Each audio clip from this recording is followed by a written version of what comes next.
I never actually noticed, but these guys are essentially riding like a slip inside, and I never really thought about it, but this does make sense. I guess you would need to like kind of grease this little ramp up for these guys to go flying. But today, of course, we're going to be talking about Doom Divers. This is actually a Round 2 World Championship replay, which has now moved into Round 3. I'll be covering that, going forward, but I'm going to be pulling some games from Round 2 just because I'm going out of town in April and I need to get ahead on recording, so we're doing that right now.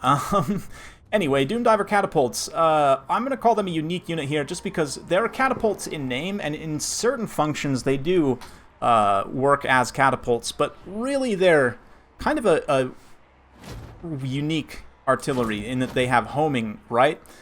Which is pretty huge. They don't do as much damage, but they kind of are almost like a hybrid cannon and catapult because of that. Like, they have the accuracy of a cannon and damage profile lower even than most other artillery pieces, but the accuracy and the homing means, and the arc of fire means that they can kind of get the accuracy of a cannon, but with some of the benefits of being able to like hide behind terrain, utilize interrupted line of sight, and so on. But anyway, today this is Unreal Expectations versus Maximus Decimus. Unreal playing as the greenskins here. He's got Azag the Slaughter, a nice line of skirmish calves, some Spider Rider archers, a bunch of goblins, stone trolls with Bob, and a goblin big boss. Got some savage orcs on the flanks and orc biggins in the rear. For the lizardmen, coming in with Mazdamundi and the Ancient Stegodon. No Thunderous one, but Crocsgores as well.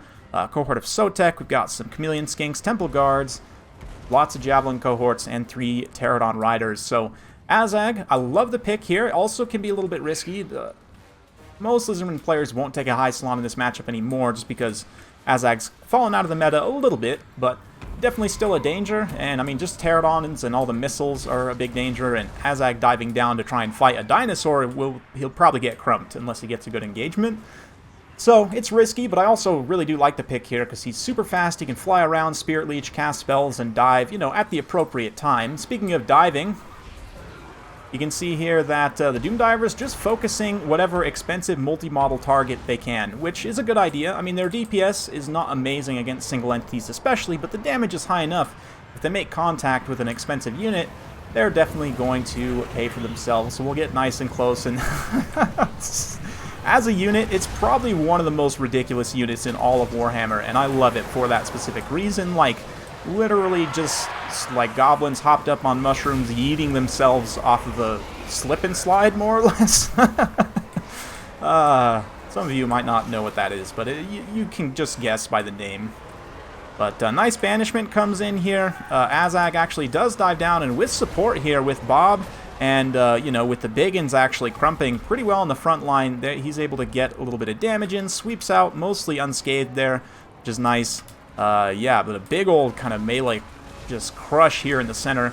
Crocsgores doing reasonably decent. The Savage Orcs kind of come in on the side here and, just do their thing. They don't have the amazing AP values, but just high DPS overall. Waz popped a little late. A lot of these units in the center have already routed, but Bob's still fighting, holding this line in place, and all the archers, Archer Cav, are still firing, and very critically, his Doom Diver still online as well. And let's see, where are the shots dropping?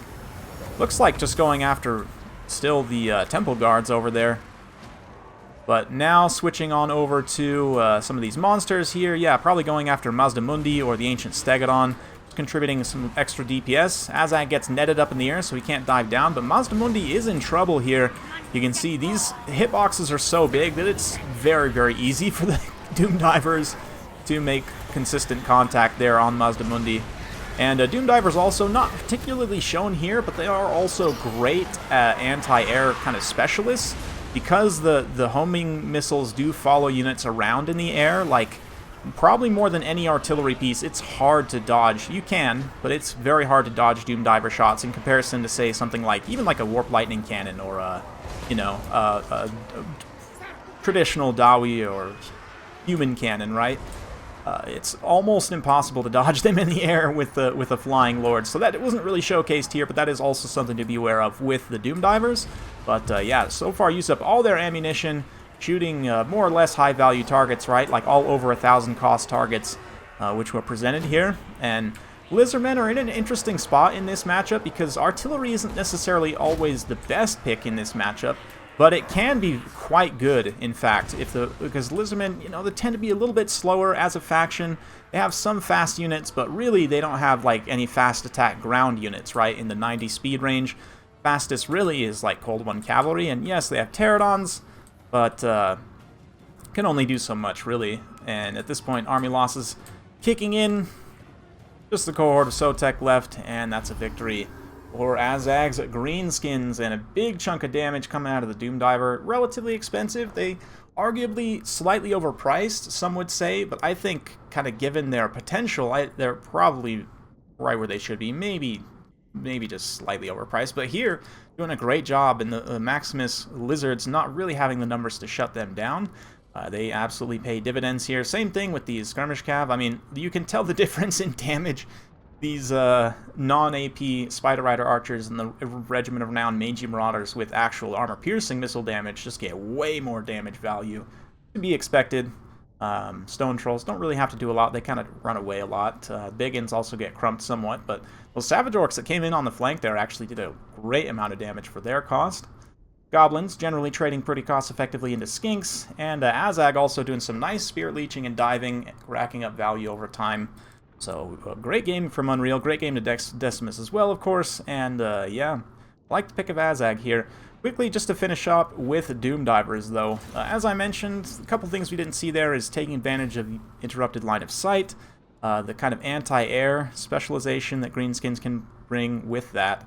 But yeah, 1,000 points does kind of bring it in the upper tier. If you're to compare it to other cannons, you know, does kind of bring it to that upper tier. More expensive than, say, like a Dawi or Empire cannon, right? These guys coming in at 800.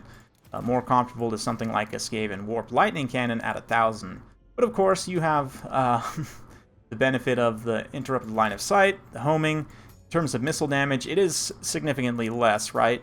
Yeah, 183 overall missile damage over 10 seconds. I guess not that much less, surprisingly. There is no anti-large component, though.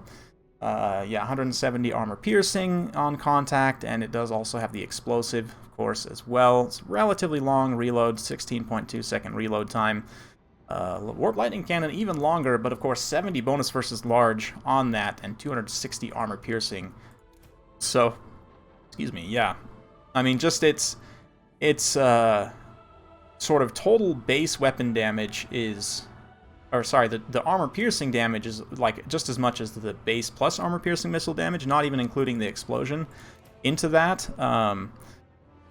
Which, I mean, the Doom Diver does have a little bit stronger for an explosion, but used against single targets, that's not as big of an issue. Cannons also kind of pass through, whereas the Doom Diver like falls down and impacts an area rather than passing through multiple models like a cannon shot does. So there are some differences in usage, which is why it's not exactly in this cannon class. Kind of in a class of its own, honestly.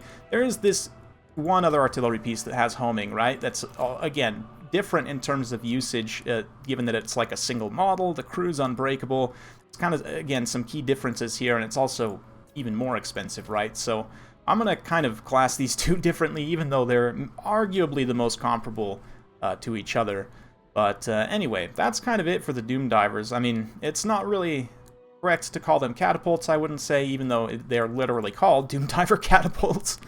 But yeah, what do you guys think? How would you classify these guys? It's hard to kind of put them into a box. I mean, they're, like I said, souped up goblins eating themselves off of a slip and slide, so they will not be contained by some, you know, box of classification, but nevertheless, very, very fun unit.